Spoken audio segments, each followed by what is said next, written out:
Now throughout the park, you're gonna find many places to eat.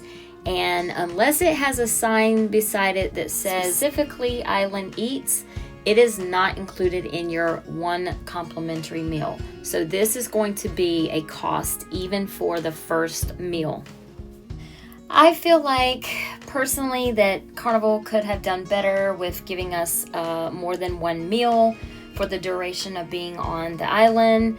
It wouldn't have hurt them to give us 2 meals or even include a drink at that. You weren't even given a drink. You had to pay that if you wanted a soda or bottled water. Otherwise, they had cups and ice for you to have fountain water. Also, I didn't feel like there was a lot of advertisement for all the different kinds of foods. I feel like they should have had all of the options and where you could get those options somewhere, because we were right here by the burgers and chicken sandwiches, and when we got hungry, we just went there not thinking that there were other options until later. Also, make sure that when you're getting ready to get food that you grab your sell and sign card.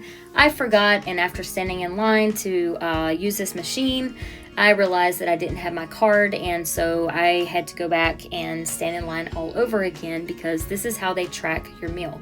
The other thing is, I didn't see on the menu, apparently it's on other signage, but when you're actually ordering your food, it doesn't tell you that it comes with fries. So there's an option there to buy a cookie, to buy some fries, and because it doesn't say it right there in the system, I assumed that I had to buy fries. So I ended up paying for an order of fries, and of course I got a drink, and I knew that I had to pay for that, but I was very shocked when I went to go pick up my food and they handed me 2 orders of fries, because on the menu it shows a picture, but it only says, like, I got the fried chicken sandwich. It only said fried chicken sandwich. It didn't say it come with fries. So I got with that and ended up paying for fries that I didn't really end up eating. So just keep that in mind.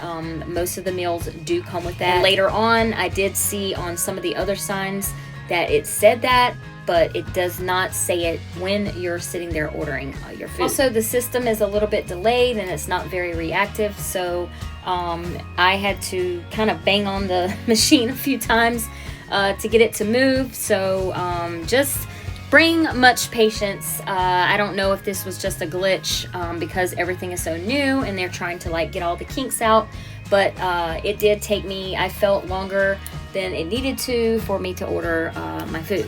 And once you check out, basically it will charge your sign and sell card for anything that was not included in the meal. So I got charged for a drink and also fries because, like I said, I did not realize that the fries came with my meal. So once you check out, you're gonna put in all your credentials so that they can identify that it is you, and it gives you the option to put a tip in if you want. And then it's gonna pop out this little receipt that has your order number on, and then you're gonna take that receipt to behind the area that you just paid at. There's a little window there. They'll take that and they'll get your food, and from there it didn't take long. I basically handed it to her, and within like a minute my food was out. So after the shock and the initial realization that I had ordered fries that I did not need to order, I got happy when I realized I had a free cookie. But guess who decided to take over my cookie? Yep, you bet it, a bee. Ooh, look at here, Barbecue and Brews, another place to eat. Oh, nope, psych, it's not counted.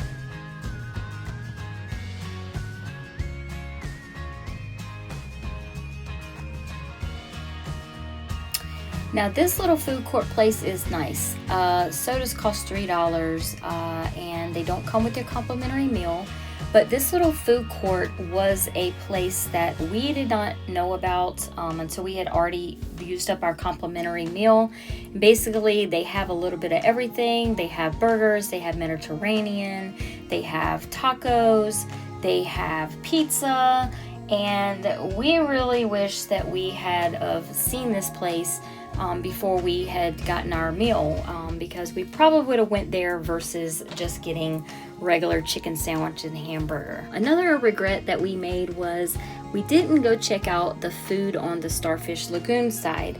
Our side only had like chicken sandwiches, hamburgers, hot dogs, and when we came through here, we realized that they had tacos that were made with jerk chicken, and we would have loved to have had a meal like that versus the same old hamburger, hot dog, chicken sandwich.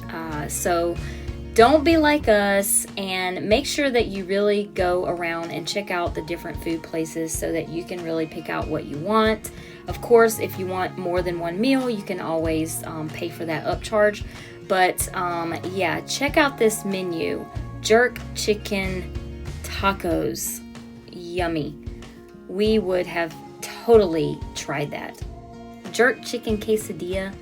Oh, I think it would be really nice if they would make a list of all the food places, maybe at the entrance. That way you can kind of plan ahead of time what meal you want to have versus stumbling across a place later after you've already used your complimentary meal and then you don't have any other options.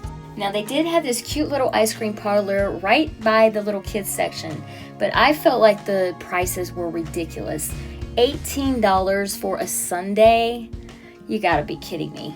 And if you wanted one scoop of ice cream, it was $5, plus any toppings was an extra $2. So I can only imagine little kids wanting some ice cream and they get one scoop of ice cream with a few toppings and you're staring at a $10 bill for a little bit of ice cream. So I feel like they could have went a little bit lighter on the prices, in my opinion. I am a coffee drinker, and for any of you other coffee drinkers out there wondering, do they have a coffee shop on the island? Yes, they do.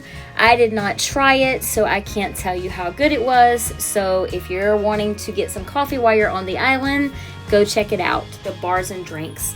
I want everyone to be aware of, if you had the drink package, everyone knew that prior to cruising that you could not use your drink package on the island. We were not surprised that they decided to do that. What we were shocked to find out is they still track your drinks while you're on the island if you use your sell and sign card.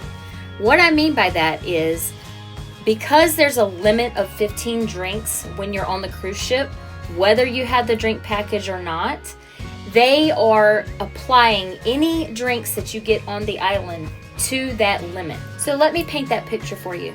Imagine that you bought the drink package and you weren't able to use it on the island. So you bought a few drinks on the island and paid it out of pocket. You get back on the cruise ship anticipating that you still have a 15 drink limit because you have the drink package and you've not used any of those drinks. Imagine if you were being friendly with others and you were buying them drinks, and let's say you bought 15 drinks over a course of 15 different people, and you get back on the cruise ship and you have no drinks left on your drink package because you were using your sign and sell card to purchase those drinks, and now they are limiting you to buying any more drinks on the cruise. And if we weren't that happy about it, I'm pretty sure there's others that won't be happy to get that shocking surprise when you get back on the ship. So I do understand that there's some bit of accountability and responsibility that Carnival feels like that they have over everyone. But to me, it's no different than getting off on a different port and you have a few drinks while you're out on your excursions, and then you get back on the cruise ship and have your drinks then.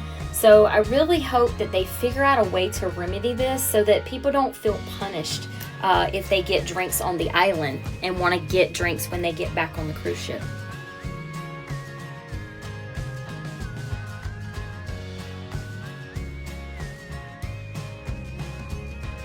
Making separate videos with different topics, some of the things that you need to be aware of, and hopefully we'll answer some of your questions that you may have when planning your trip to Celebration Key.